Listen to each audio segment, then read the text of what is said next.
Jimmy Buffett passed away on Friday, September 1st, 2023. It was the start of Labor Day weekend, which felt like a fitting time for him. He mentions the day in one of his best songs, and there is perhaps no holiday more appropriate for the relaxing and lighthearted music he's known for. The legacy Jimmy leaves behind is massive, as his fan base was wide enough to not only sell millions of records, but also launch a global restaurant brand that would eventually include resorts and cruises in its expansive portfolio. That business empire put Jimmy in a truly elite class of music artists that achieved billionaire status. Only Bruce Springsteen, Rihanna, Taylor Swift, and Jay-Z could claim a bigger bank account than Jimmy. Although impressive, the money is not the most important part of Jimmy's story. It's the music that really matters. What was it about his songs that drew an audience massive enough to build such a powerful brand? And what were all those songs about? Surely more than just margaritas, right? Well, that's what we're going to find out. Today, we'll be kicking off a new mini-series that will explore every studio release in Jimmy's catalog. And like with our series about Bob Dylan and Warren Zevon, I will once again be joined by my trusty co-host Chris to listen to every one of Jimmy's albums, track by track. And given the sheer volume of music in Jimmy's discography, this mini-series will be our most ambitious project yet. This first episode will get us started at the earliest part of Jimmy's career, which launched at the dawn of the 1970s. We'll talk about the bizarre label that gave Jimmy his first record deal, his first 5 albums, and the various topics he wrote about in his pre-fame songs. We'll also cover an absolutely bonkers story about Jimmy getting in a tussle with one of the most infamous figures in American law enforcement history. So without further ado, let's take a look back at the earliest years of Jimmy's career. Pour yourself something tall and strong. Make it a hurricane before you go insane. As over the next hour and change, my friend Chris and I will chronicle Jimmy's music and stories from 1970 through 1974. This is a podcast looks at Jimmy, Part 1, Jimmy Buffett in the early 70s. So, welcome back, Chris. Good to have you here. Good to be here, Joe. Absolutely. We are here on our third songwriter series. Our first was about Bob Dylan back in 2021, and our second was about Warren Zevon in 2023. And our third one we are kicking off today is about one Jimmy Buffett. And this is going to be our biggest series yet because his catalog is huge, much like Dylan's. But the one thing we kind of ran into with Dylan is that we really compacted those episodes and gave not a lot of time to some important albums. So we're going to try and space it out a little bit more this time around. So today we're going to start with just the early 70s catalog of Jimmy Buffett. So we were inspired to pick Jimmy Buffett because one, unfortunately, he passed away now a year and a half ago. Over Labor Day weekend, appropriately enough. And he was on our short list before that because he was one of the guys that Bob Dylan listed as one of his favorite songwriters when he was asked about his favorite songwriters back in 2009. It might surprise a lot of people, but the first person he named was Jimmy Buffett. And we're going to talk about a couple of the songs that Bob specified that were among his favorites in Jimmy's catalog later in this episode. So we were surprised when we first learned of that, but we were familiar with Jimmy before we knew about the Bob quote, and that's probably why we were surprised, because we only had like a pop culture awareness of Jimmy Buffett. What was your perspective on Jimmy Buffett before we started listening to his music, and maybe even before you and me went to go see him in 2019? Jimmy Buffett, to me, is an example of an artist who, in similar ways to like a Bruce Springsteen, where I just wrote them off as being very much in sort of the genre that they become known for. So Springsteen for me was like, that's like Heartland rock, which is fine, and definitely more my speed than Jimmy Buffett. Hearing that Dylan appreciated him that much and going into his catalog a little bit further, even before we did this pod, I began to appreciate his work, I guess, a little more. A very little more. But I'm looking forward to going even further here. For sure. What did you think about Jimmy's public persona, his pop culture character? I mean, he's the guy that you drink Mai Tais or margaritas, I guess, and listen to his music and have a good time. Yeah, there's a group of people who love the pop culture Jimmy Buffett, but I also think there's a backlash and a group of people who really hate the pop culture Jimmy Buffett. I think particularly from Gen X, because Gen X was very reactionary to like the boomer generation, and Jimmy Buffett is very emblematic of baby boomers. For better or for worse, I have to say. So, like, my earliest, exposure to him was that he was, like you saying, the goofball in the Hawaiian shirt, dancing and singing about margaritas.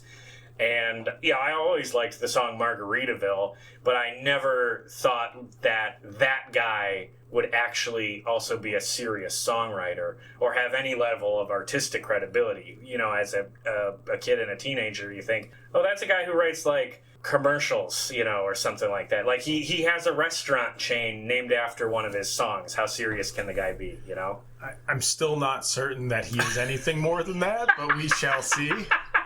Yes, this is definitely an exploration.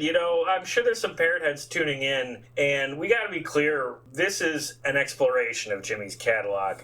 I don't know most of his albums. We might not like some of the stuff we talk about. We just know that there are some people who definitely go to bat for him, and that makes him interesting enough for us to explore. But I guess we really don't know our final thoughts because we haven't really listened to even most of it. Like, before this episode, I knew his greatest hits and not a whole lot more. And I will say, we'll get to it when we do probably the last episode. I did become a little more familiar with his work and some of his deeper stuff and him as a more competent songwriter during the pandemic when he would do his performances that were deeper cuts, and he would explain a little bit of his intentions with the music or where those songs came from. And that was cool. Oh, I think he had a great final act in the pandemic. The COVID brought out the worst in people in a lot of ways, but particularly in like the music scene, in the music world, it actually provided an opportunity for some artists to really shine brightly in what was a dark time. So yeah, I'm really looking forward to talking about that era too. But we have a lot to talk about today because there was a lot going on with Jimmy in the early 70s. So I think we should dive in, and I'll just give a little biographical background about the man before we talk about his first album. Jimmy was born in Mississippi in 1946. His grandfather, James Delaney Buffett, was a steamship captain, and that connection to the ocean, that was very formative for him. He always was enamored with that ocean lifestyle, island lifestyle, whatever you want to call it, definitely inspired by his grandfather. He learned how to play guitar while he was in college, and that was motivated by his desire to attract the attention from girls, as is always the case with so many artists. But it took him to some interesting places when he was in college, which he eventually dropped out of. When he was in college, he joined, of all things, an acid rock band in, like, 1966 and was doing, like, Jefferson Airplane covers. Can you imagine that? I can imagine that. Yeah, I bet it was fun. I bet, he's probably smoking weed on stage. Because he was in college, he was able to avoid the Vietnam War draft, and he also failed a physical exam. Anyway, he did not go to Vietnam. Instead, he moved to New Orleans in 1969, and that's where he became like a street musician, busking, playing for tourists, and from there, got the attention of some local bar owners, and he would start playing pub gigs and basically honing his craft. And after a stretch in New Orleans, being kind of this bar guy, he felt comfortable enough in his performing abilities that he wanted to get a record together and see if he could launch a music career. Of all the music towns he could choose, he picked Nashville because he thought maybe it was the most friendly because he was an acoustic songwriter, but we'll find out that he really did not like Nashville. But he got out to Nashville, and after a while, he was able to find a record label that would sign him. They signed him to a 2-record deal, and the company was called Barnaby Records. And he signed with them in 1970. This label was founded by, of all people, Andy Williams. Okay. So here's a question for you. Besides It's the most wonderful time. Do you know any songs by Andy Williams? I'd have to look it up. I'm sure that there's probably recognizable tunes, but I can't. I looked at his Wikipedia and only one jumped out, and it's Born Free. Oh, yeah. Yeah. As free as the wind blows. There you go. Yeah. So, anyway, this label was not a serious company. This was described as kind of like a vanity project for him. They weren't ever going to break anyone through into the mainstream. The biggest hit that company ever had was the song Everything is Beautiful by Ray Stevens. Do you know that song? No. It is the most saccharine, insufferable, toxic positivity song you'd ever hear. A song called Everything is Beautiful is the most toxic positive. Okay. Yeah, it is. I don't like it. I think it's tedious. It's a yuck from me. But I think he also got into conservative politics. He's like a discount version of Lee Greenwood. Do you know who that is? No. Oh, that's the Proud to Be an American guy. Oh, okay. Yeah. Anyway, so Jimmy wasn't on the best record label in the world, so when I tell you about the level of success he achieved on this label, maybe you'll understand it wasn't at least totally his fault. So his first album was called Down to Earth, and it was released in August 1970. And the first song off that album is called The Christian, with a question mark at the end. So, The Christian? And the very first lyrics we ever hear from Jimmy go, "It's a hell of a time to be thinking about heaven. Didn't you forget the golden rule? You've been acting like Jesus owes you a favor, but he's a little smart for you to fool." And then a little bit later it goes, "Heaven on earth with an onion slice." Yeah. Is this what you expected from the guy who wrote Margaritaville? Yes. And I say yes because I knew it was his first album. Yeah. And it seems like the sort of surface level, almost like high school level writing you would expect from the guy who wrote Margaritaville. Yeah, absolutely. It caught me off guard because it was so on the nose. I mean, and it's not just this song. This whole album is very political and it's very anti-religious. And, I would say that's not necessarily a problem. But it really reminded me of when we did the podcast about Bob Dylan in the 80s, where you and I disagreed over the song Union Sundown. Now, I liked that song really because of the rock production. I didn't give a shit about the lyrics. But you didn't like the song because the lyrics were, as you said, a polemic, let me tell you this is how the world works, and there's no art to it. Right. He's just telling you what he thinks. This kind of reminded me of that, where this song is Jimmy telling you that he thinks some people who are Christians are hypocrites. Right. There's no art to it. I mean, there's a nice little turn of phrase with hell of a time to be thinking about heaven, I guess. But it's just him telling you what he thinks. And, it struck me as really amateur. It is incredibly amateur. And for a guy who went to a parochial school... Oh, yeah. A Catholic school in the 1960s, one would think... he would have a lot more ammunition to write a heartfelt song about maybe the hypocrisy of Christianity. But no, the song is not good. No, it's not. It's really not a strong opening, lyrically at least.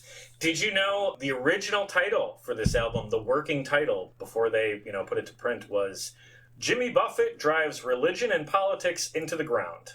There's a little bit of humor to that, at least. There's a little wink and a nudge there. Would have actually been a terrible title. But he seemed to be aware that he was kind of coming on kind of strong.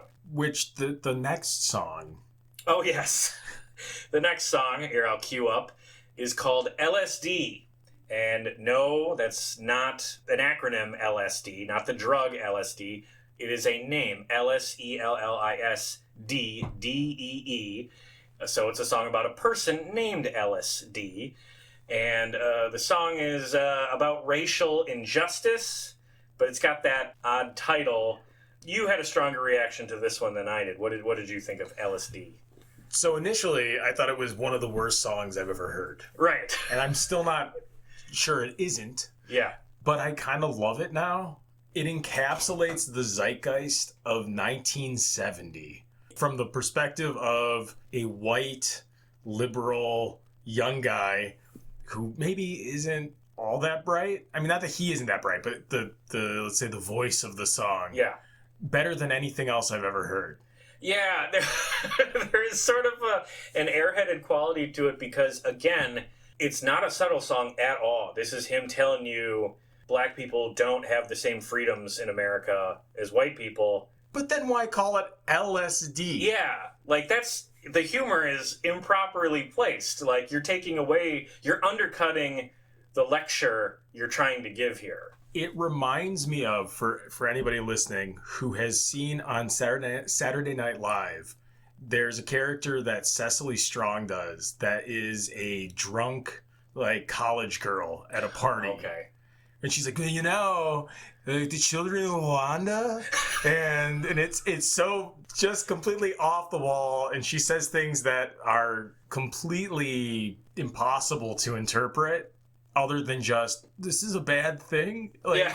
I mean, okay. Open your eyes, people. Hunger, racism, small businesses. It's like, maybe don't. Like, either vote or don't vote, but take a stand and, like, don't vote. Instagram. It's like it's gone through the looking glass here. Like, it's so bad it's good? Or is that how you read it now? It's like listening to the movie The Room. It's so profoundly dumb. It captures. I kind of love it. Yeah, it captures something. Yes. I love it as being this unapologetically dumb song that's vaguely political. Yes. Oh boy. Okay, we're dunking on him kind of strong right off the bats here. So I want to shift to something positive. It's his first album. Yes. Yeah. And to be clear, we kind of experienced this when we talked about Warren Zevon's first album, Wanted Dead or Alive. That record had some nice moments on it, but by and large, I don't listen to anything from that album regularly. This is almost closer to Warren Zevon in Lime Inside Bell, I think. Oh, wow. Interesting. All right, let's talk about something positive from this album. He has a song on here called The Captain and the Kid, which is very autobiographical, and it's in tribute to his grandfather, who I mentioned earlier, who was the steamship captain. Well, his grandfather passed away in January 1970, shortly before they got to work on this album. So this song, The Captain and the Kid, is dedicated, and it's like a tribute to his grandfather. I will tell you right now, I think this is one of his best songs ever. It justifies the whole album because it's such a strong piece. Really beautiful song. Yeah, I'd agree. Unfortunately, it's followed immediately by another Captain song, Captain America, which is another politically driven song that references both Vice President Spiro Agnew and also Okie from Muskogee, which is the Merle Haggard song. I'll be honest, I couldn't quite figure out what this song was even trying to say. I got the sense that it's like sarcastic praise for America as a whole. But what it really said to me was, I'm being heavy-handed about something. I have a political lecture here for you that I'm going to, like the old title, drive it into the ground. Again, just like the drunk college girl. Yeah. Jimmy's really got something to say here, but it makes no sense. Right. All right, let's shift back to maybe some more positives. Because there are some other highlights here. I think the song, There's Nothing Soft About Hard Times, has at least a nice sentiment. That title, There's Nothing Soft About Hard Times, is emblematic of what I think is Jimmy's signature move as a songwriter, and that's wordplay. He comes up with these fun little turns of phrases that have contradictory words in the titles or in the lyrics, used really well. But one song I definitely want to shout out as one of the better tracks here, one of the only good tracks here, is Truck Stop Salvation. Yeah. Which is just about how oppressive that Southern American culture was, particularly in rural areas at the time. But basically, the song is about a guy drifting through a small community, and he has long hair, and to the locals, he looks like a freak, and immediately the sheriff is giving him trouble, and the sheriff is described as having self-inflicted grammar, which is one of the greatest phrases I've ever heard. Yeah. I absolutely love that. I'm definitely going to steal that at some point. And it's just about how people saw a guy having long hair or a beard or a mustache as like a weirdo and not to be accepted. And to me, you know, being a fan of like older media, I can't believe how commonplace this was. Like right off the top of my head, I'm thinking of Easy Rider, Yeah. Turn the Page by Bob Seger, First Blood, you know, who I talked to David Morrell about. These just experiences of people getting hassled or judged because they had long hair or facial hair. And it's just like, people forget how square this country was and really still is. Like, this isn't that long ago. This is our parents' lifetimes ago. Yeah. Well, I mean, Buffett definitely was heavily influenced by Easy Rider. Oh, I think so. No, I mean, he talks about it in his book. Oh, okay. In your reading, A Pirate Looks at 50. Yeah. And he mentions that. Yeah, I think That's so. why he went to New Orleans. Oh. Because he lived around there anyways. He grew up in the area, but close. But that was one of the reasons he went to New Orleans, because of Easy Rider. So. Yep, that makes sense. I've been in that cemetery where they. Oh, very cool. Yeah, when I was in New Orleans, I unintentionally toured the cemetery where they filmed that part of the movie. Did you drop some acid while you were there? Or? No. Oh, okay. No. What did I drop? I got that night. We got one of those fishbowl. I think we got. So I dropped something, but not acid. But okay. So yeah, needless to say, this album was not a success. I don't think it was ever going to be. And I think the main problem with this album is that it's just too late. All of this political stuff is really passé. I mean, the hippie era was at least on the sharp decline, if not totally over. So I think he was just too late to the party. Also, I gotta say, you know, we'll talk about Nashville and his relationship with that city as we go on, but that was probably the most wrong city in the whole country to try and launch a career with a song title like The Christian. I don't think that was ever going to go over in Nashville. So he had a 2-record deal with Barnaby, and his next album, High Cumberland Jubilee, was scheduled for release in 1971. But guess what? Because his first album didn't sell real well, his new label got a little shady with him. Despite him finishing the album and having it ready for release, his label claimed they lost the masters and never put it out. Or at least never put it out while he was with them. High Cumberland Jubilee would eventually be released in 1976 after he had a huge hit record. Oh. Yeah. Okay, I'm going to borrow a lyric from A Tribe Called Quest. Industry rule number 4080. Record company people are shady, so kids watch your back. It always has been. If you read through any music history, going back to the dawn of recorded music, the record business has always been very shady around its artists, and doing something like this does not surprise me at all. Well, I think Tribe Called Quest might go a little further in who they accuse of being shady. Oh, yeah. But Andy Williams wouldn't, I don't think, fold into that. So. Yeah, I don't think Andy Williams is on the radar. Well, think of that next time you hear It's the Most Wonderful Time of the Year. Yeah. That's all I gotta say. So let's talk about some of the songs on High Cumberland Jubilee. The first one I want to point out as being particularly good, I think, is called In the Shelter, which is about a girl who moves from her home in the big city, but she finds life in the big city is actually a struggle as well. I might be projecting this onto the song, but I got the impression that this is actually about a gay woman trying to escape a bigoted family. Particularly the line, "Too many small suggestions ended in forced repressions long ago." I think it's kind of an impressive piece. You know, it's funny. I have to look at the lyrics now again because I didn't interpret it that way. Okay. I think maybe it's just because she's a woman, the level of, I guess, respect that she's afforded by her community is lower than she'd like. Sure. What did you think of that song? It's a good song. I like this whole album. Certainly better than his first effort. Yeah, I mean, the production sounds a little bit better here. His vocals sound a little bit better here. There's very little of the polemics from the first album. So already in just a year, we're seeing an uptick in Jimmy's songwriting, which I think is probably a relief, right? Oh, definitely. Okay, I'm being nice about his songwriting, but I will do a little critique here. In a song called Travelin' Clean, he rhymes Fargo with Chicago by pronouncing it as Chicago. Yeah. Okay, unforgivable. Oh, yeah. And it's not just that. I mean, that's forced rhyme, which is bad. He does a lot of also, like, very obvious rhymes. Yeah. Like, the sort of stuff that, like, a first grader would pick up on. Like, my son, I've heard him say some of these kinds of rhymes. There's a difference between, like, to your point, forced rhyme and slant rhyme. That ain't slant rhyme when you have to pronounce Chicago to make it rhyme with Fargo. Right. Another one on here called The Hangout Gang I thought was pretty interesting because that seemed to be sort of autobiographical about living in a hippie community. And then you've got the lyric, "We're peaceful and abiding cats, some called gypsies, some called brats. So Gen Z, it's official. Jimmy Buffett is brat." Oh, Jesus Christ. Well, he's more brat than Kamala, that's for sure. Yeah.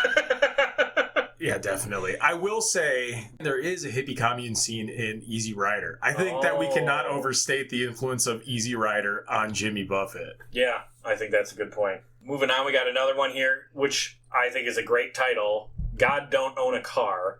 Favorite song on the album. Is it? I love that song. Yeah, it's good. It's a better statement on religion than The Christian. It very much sounds like something he'd write later on. Yeah. More fully formed.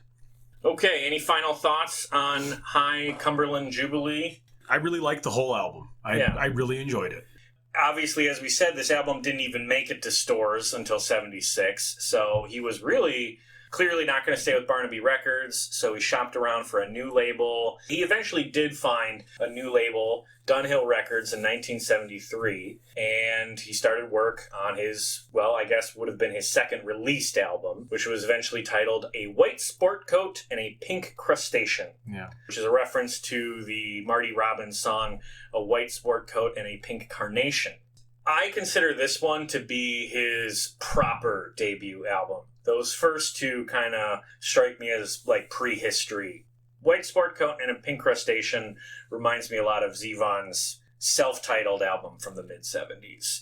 Because the music here is a big step up. It's certainly from his actual debut. I think it's also an improvement over the second album. You might disagree with me on that. And it opens with a song called The Great Filling Station Holdup, which I think is a very funny story song. This one feels much more familiar to the pop culture figure Jimmy Buffett that we knew before we started listening to any of this. This sounds like something that Margaritaville Jimmy Buffett would write. Oh, yeah. And I mean, there's at least there's 3 songs on it that have become Buffett staples. Yes. So it definitely feels more proper Buffett. I really like the album. Yeah, he's really catching his stride on this one. Let's talk about some of these very well-beloved songs. The first one is He Went to Paris. The lyrics here were inspired by a musician Jimmy had met that had been wounded back in the Spanish Civil War of the 1930s. I think he had lost an arm. And it was like about his life, which was a crazy story. And I think Jimmy effectively took a story and put it into a song, which is like, that's what good songwriters do. Tell me an interesting story set to music. To your point, it is a great storytelling song, which is nice. It's a favorite of Bob Dylan's. He mentions 2 on this album, and one of them was He Went to Paris. And it's definitely a fan favorite. And Grapefruit Juicy Fruit's the other one Dylan mentioned, right? No, but Grapefruit Juicy Fruit, that is another fan favorite from Jimmy's. I think he plays that in every concert he would do. And that song is about a little hangover cure. You know, you got the bad breath and throw a little gum in there and clean it up after a night of drinking margaritas. Honestly, I love that song. And just like his concoction of grapefruit and juicy fruit, it is good for your soul. Yeah. Absolutely. This one I would describe as like a ditty, you know, like a little charming number, you know what I mean? Yeah. And I think that kind of songwriting is another big part of Jimmy's appeal. I think he can do a lot with a little, basically. Like, there's not a lot of lyrics here. It's not a big production, but it is a very charming song. It's a very funny song. Obviously, if you ever saw him in concert, it was a big sing-along. People love that one. Yeah. Let's talk about another big sing-along. This is like Grapefruit Juicy Fruit on steroids. His first minor hit that really got him a little traction. Why Don't We Get Drunk? And the lyrics go, why don't we get drunk and screw? Yeah. Which is hilarious. It was inspired by country songs that he was listening to a lot of in Nashville that were all clearly about sex, but the lyrics would not just come out and say it. They were a little cutesy. They'd have little phrases to get around it because, again, if you were overt, you're not going to get on the radio. So he was just like, yeah, I'll write one that sounds like I'm going to be having a cute little metaphor or something. But nope, I'll just say, why don't we get drunk and screw? Yeah. Yeah, and it's funny and it's necessary. Yeah. Because it's so stupid when you look at even the history of country music. I mean, I think I believe the name of the song is just Truckin'. It's from the 1930s by like the Modern Mountaineers or something like that. And the lyrics are like, everybody's trucking, everybody's fucking. Oh. Everybody's singing and trucking, trucking. Everybody's swinging and trucking, trucking, trucking, trucking, trucking, trucking. Everybody's doing it now. And this is a song that came out in the 30s, Yeah. and then seemingly in the United States, we just lost that ability to... It's like the pre-code Hollywood thing, where there was just nudity and violence, and nobody cared, and then all of a sudden we started clutching our pearls. So. Yeah, a cultural backlash, which is why, going back to that first album with Truck Stop Salvation, the culture got very square. Yeah. That's not relevant to what's going on today at all. That has nothing, no connections. Anyway, first reference to his backing band, the Coral Reefers. In the part of the song he sings, "Picket Coral Reefers, here we go." Now, because the lyrics of this song are not subtle and a little R-rated, Jimmy played a lot of different venues over his life, and sometimes he would be in scenarios where, maybe that lyric isn't totally appropriate, and if he was ever in a circumstance like that, he would change up the lyrics. And one that I know he used to do a lot if he knew he was at like a family-friendly festival or something, he would sing it, "Why don't we drink milk and moo?" Neat. Right? That reminds me of the Doors, famously not changing the lyrics to their songs for Sullivan. Buffett apparently not as wedded to his lyrics as Jim Morrison. Yeah, and not in this, and he's not changing the lyrics in the same sarcastic, like the Rolling Stones doing "Let's Spend Some Time Together" on the Ed Sullivan Show or whatever, where Mick's rolling his eyes through the whole performance. Like Jimmy did that out of, like, nobody forced him. He just did that out of courtesy. I'm just kidding around. And if anything, I almost like that better because it's a guy who just doesn't take himself seriously. Yeah. And the song is not meant to be taken seriously. All right. Another fun song here on the album is called "The Peanut Butter Conspiracy." That one must be autobiographical.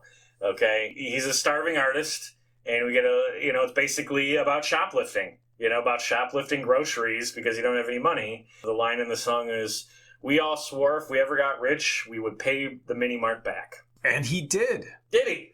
I can't find the actual primary reference to it, but there is some interview in which he's asked about it, and he talks about the fact that he did pay back that mini mart. Oh, that's awesome. Which is nice. That reminds me of Warren Zevon, where he's talking about owing the hotel money, and he bailed out on them. Desperados Under the Eaves. Desperados Under the Eaves. But he eventually, years later, came back and paid for that room. Yeah, so that's great. It's pretty cool that we got a similar story here. Is that one of your favorites on the album? Peanut Butter Conspiracy? Yeah. Any album that drops, or any song rather, that drops sardines as a staple food is fine by me.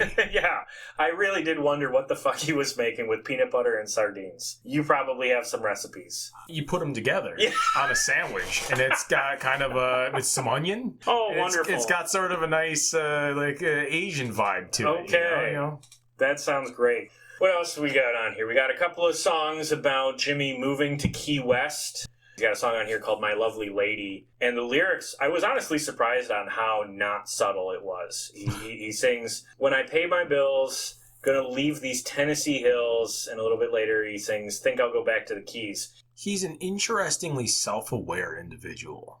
Yeah. Reading his book, you become aware of the fact, like, he definitely loves the ocean and feels like he's part of the ocean. He's supremely aware of that about himself. It's like, I'm starting to feel the ocean again. It's like, okay. Well, I mean, to his credit, he's aware. Yeah, self-awareness is absolutely something we did not see a whole lot of with Warren Zevon. Right, yeah. I wonder if that'll remain a constant through his whole catalog. I suspect it will. And then the last song we got to highlight is called "Death of an Unpopular Poet." That's the other song that Bob Dylan said he liked. It's a fun song. Yeah, I mean, I guess it's about dying before your stuff gets over. Right. And not enjoying the success. Yeah, and it's also kind of funny because he gives all of his stuff to his dog. He leaves everything, he bequeaths it to his dog. Okay. So, in my opinion, this album's a big improvement, really, over the first two. Not just his songwriting, but especially the production. Being on this new label, having some better people around him. I think he meets Mike Utley around this time. Mr. Utley, who became his band leader in the Coral Reefers. Yeah. That guy has a huge impact. So I think this album's a big step up from even the first two. Would you say that you feel the same way, or do you like that second one more? No, this is my favorite of the five we did. Oh, cool. Okay. Yeah. So you and Bob on the same wavelength there. I felt validated when you told me that. Yeah. No. Dylan has weird taste, so it doesn't mean that. Right. To me, that doesn't mean anything, but yeah. Okay, moving forward a little bit, we get to the fourth album that we're talking about today. It's called Living and Dying in 3/4 Time. This was released in February of 1974. This is after Jimmy's moved to Key West. And I gotta say, one thing we haven't talked about here, already he's had a couple of good album covers. The Down to Earth album cover is him sitting in the back of a car that's been mostly covered by like a landslide or something. The cover of White Sport Coat and a Pink Crustacean is him just holding some lobsters. Yeah. Which he said made a great album cover and a fantastic dinner. Yes. That night. Maybe that is the actual problem I've always had with Buffett, because we talked about what our initial feelings of him. It feels like he's always building a brand.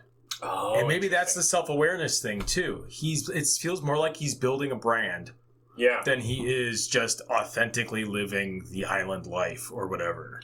Yeah, there's something to it. I really wonder when the idea of Margaritaville, the restaurant, and the brand actually got in his head. Because we're going to talk about that song in our next episode, and that song is very much not what the embodiment of those resorts and restaurants are about. Like, it's not really a party song. It became a party song. We're going to have an interesting conversation about that in the next episode, so I don't want to tease it too much. Yeah. But I want to go back to the album cover thing. The album cover on this one is maybe my favorite of his whole catalog. It's just him on a wrecked ship with the name Good Luck. That's art, man. Yeah. I don't know what to tell you. Put that one up on my wall. There's something to be said for brevity. Yeah. And it's not as, rococo as his other album covers. Yeah. It says exactly what all of them say, basically. Yeah. The brand he's going for, he captures. You at least got to give him that. He does these presentations very well. He has a vision for it. Yeah. One of the big songs off this album that became a fan favorite is called Pencil Thin Mustache. And that one is a celebratory piece all about, like, the movie stars of his youth. Nostalgia is very much on the minds of really anybody, and that's his nostalgia. Yes. You like the song? It's just fine. I'm being kind of nice about it. I will say I like the theme here. It's not one of my favorites of his catalog. Yeah. One that is, I will say, my favorite, singular, of his catalog is also on this album, Come Monday, which was his first proper hit. It hit number 30 on Billboard. I have a home movie of myself at my 3rd birthday party. I'm at my aunt's house. And I'm opening presents. And in the background, she's got Jimmy Buffett playing. And it's Come Monday. Oh. So I have a video of me at 3 years old tearing open presents to the sweet sounds of Come Monday. And as a kid, we watched our home movies all the time. So without even knowing who Jimmy Buffett was or what Margaritaville is, that song Come Monday has always been in my brain. And I think that's probably why it's my favorite. But as an adult, I think the lyrics are beautiful. It's a great sentiment of just missing someone. Like, it really captures an emotion very well. It's a step up for his songwriting, because it's not just a story, and it's certainly not a polemic. It's about, like, a real human emotion about missing someone and that anticipation of reconnecting. It's the best song on the album, just purely from is a composition. There's a great slide guitar. Yeah, the production here is stellar. A+ song for me. Let's talk about some of the other stuff here. There's another one that I liked. I wonder what your thought on it is. Ringling Ringling, which is just about a small town, and it's like sad decline, but the music is like upbeat and fun. So it's one of those, I like these type of songs that have a sad, depressing subject matter, but like an upbeat, fun, happy production. Those often work for me. So I think that's one of the better tracks here. I enjoyed it. You didn't mention Brahmafear. Brahmafear, that's right. Tell me about Brahmafear. Yeah, it's my favorite song on the album. Okay. Just right from the opening, and you're talking about wordplay. I'd like to ride the rodeo, but I've got Brahmafear. For anybody who knows anything about Hinduism and Brahma, who's the creator god, not only is he saying, I've got a fear of God, meaning I don't want to ride a buffalo or a bull because I'm afraid of dying or whatever. Yeah. But also, he has a literal fear of cows because cows are held sacred because they're like avatars of Brahma. That's funny to me. Yeah. Absolutely. And he also has, he's got he owns a whaling boat and slides across the sea, and some folks say, I'm part of it, and I know it's part of me. Very cute, very nice, very on brand, like we're saying. And there's also sadness to the song. In a lot of his songs, it's about him going out and carousing and getting drunk. This is him drinking whiskey alone on his boat. Yeah. So there is a little bit of a melancholy feel to the song as well, which I enjoy. Well, I think that's much more in line with the actual song Margaritaville. Yeah. One more I'll point out here is called God's Own Drunk. What did you think of that one? So the last two songs on the album I like a lot. I like Ballad of Spider John, and I really like God's Own Drunk, only to find out not a Buffett song. Neither of them are. Neither of them are. I mean, I'm glad I know the songs now because of Jimmy Buffett, and he does a great job with them. Did you look up the originals? No. Yeah, that's hard. What did you like about Ballad of Spider John before you knew it was a cover? It's a song about a guy who lived a criminal lifestyle, and he can't escape the sort of karmic sludge that's on him. And he finds a woman that he loves, and he's still looking forward to this day, but all of the bad things that he's done kept her away. It's darker than his other stuff. Maybe I'm just a morose motherfucker. I don't know.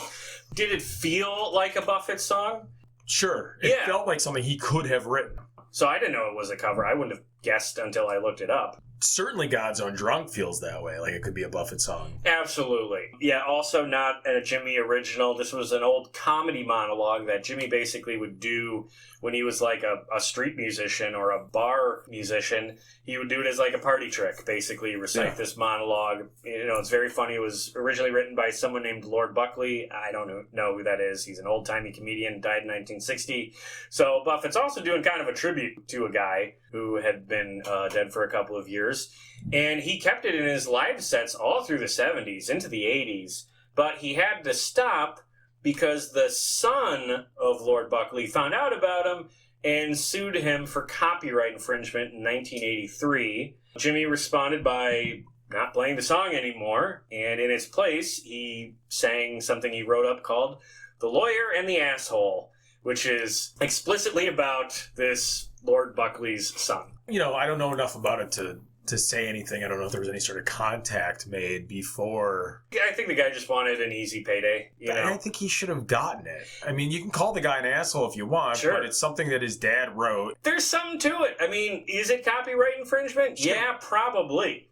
But you should get royalties or something. I mean, there should be some sort of compensation for, if the guy's not alive, his kid. Yeah, I kind of get it, but I also see the perspective of some presumably already rich kid seeing an opportunity to get a little extra scratch and finding that annoying, especially because the kid didn't write it. His dad did. You're already royalty. I mean, your dad was Lord Buckley.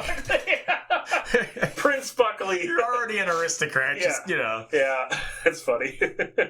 Okay, well, at this point, we're going to take a break from talking about Jimmy's catalog, and we're going to tell a story. A story that I think you're going to love, and I think everyone listening is going to love, okay? This is from a book that I absolutely need to recommend. It's called A Good Life All the Way by Ryan White, and it's a biography of Jimmy Buffett. Ryan White was on this podcast a couple of months ago. He joined us to talk about Bruce Springsteen, because he also has a Springsteen book. I've told Ryan we're doing this series, so he's already agreed to come back when we're done and talk to us about Jimmy, which is going to be awesome. Ryan's a great guy, but more importantly, he's a great writer.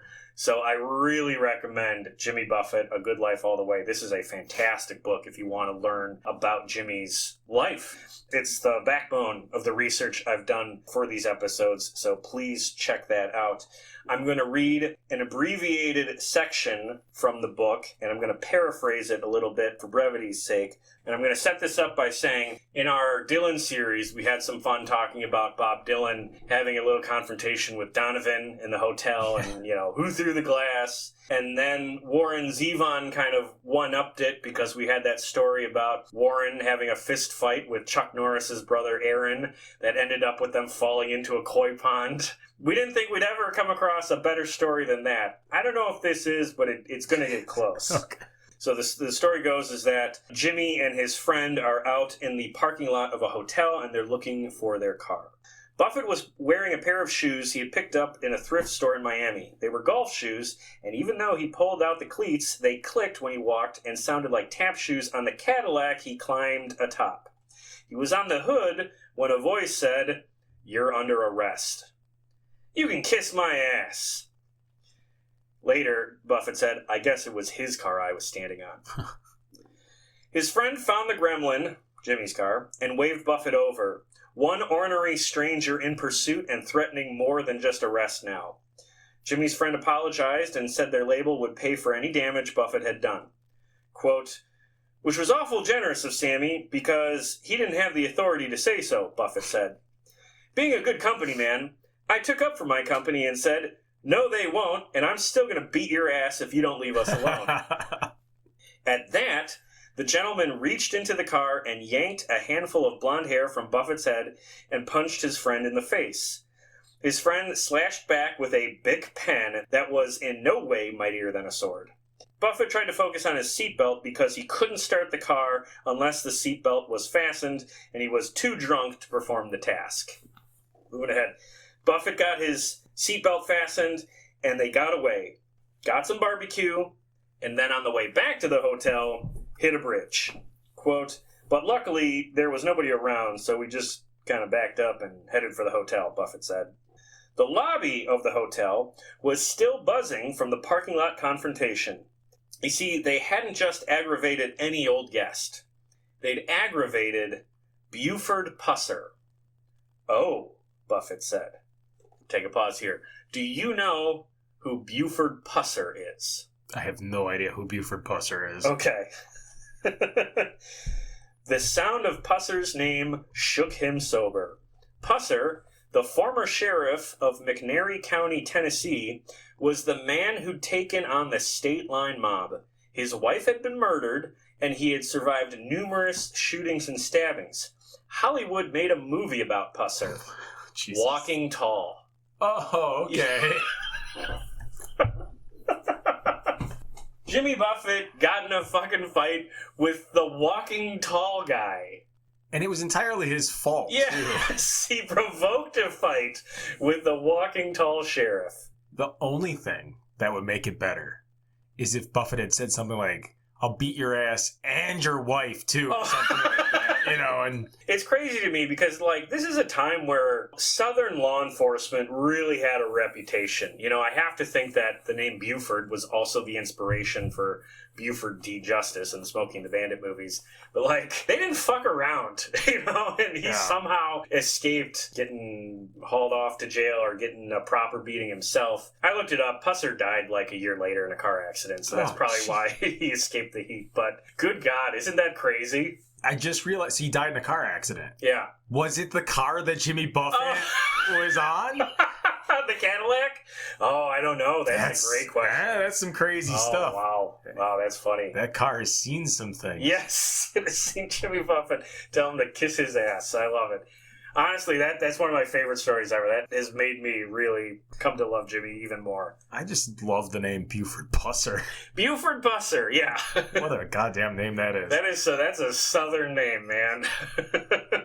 Okay, we got one last album to get through here before we wrap up. This is called A1A. It was released in December 1974. A1A, of course, is the highway that connects all the keys And one of the songs in the album is about the confrontation. The song Presents to Send You references the same Nashville hotel this confrontation went on. So this story obviously had an impact on Jimmy. Like, he realized he got very lucky that evening. But let's talk about this album properly here, okay? It opens with actually a cover, not an original, called Making Music for Money, which, when I first heard it, I was just like, oh, hey, we're getting a little rock and roll. This is a little heavier, a little more guitar.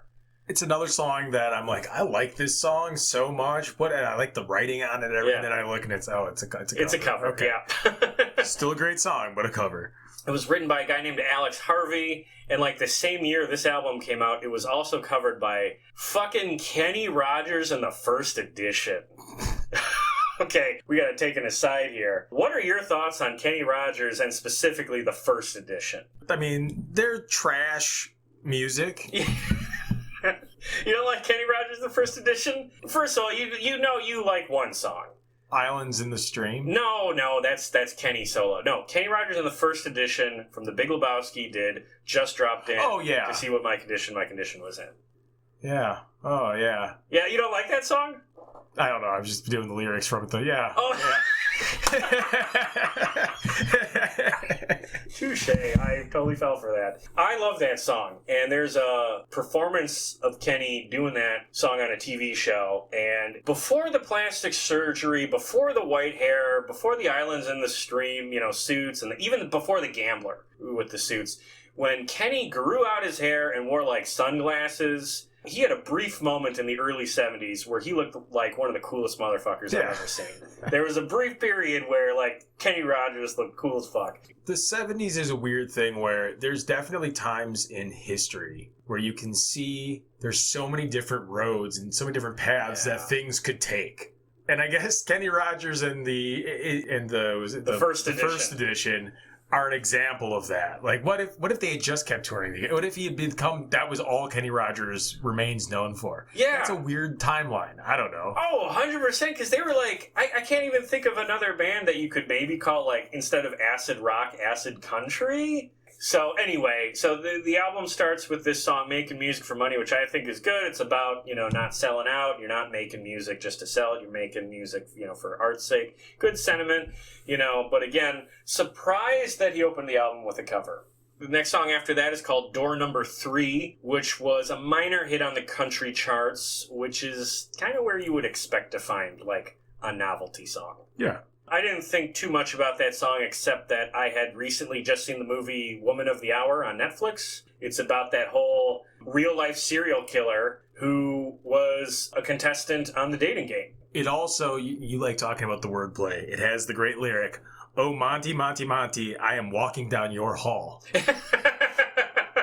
I remember listening to it and cracking up quite a bit to that. Yes. Dumb little lyric, but I liked it. Yeah, absolutely. I guess it speaks to how fucking popular game shows were back then.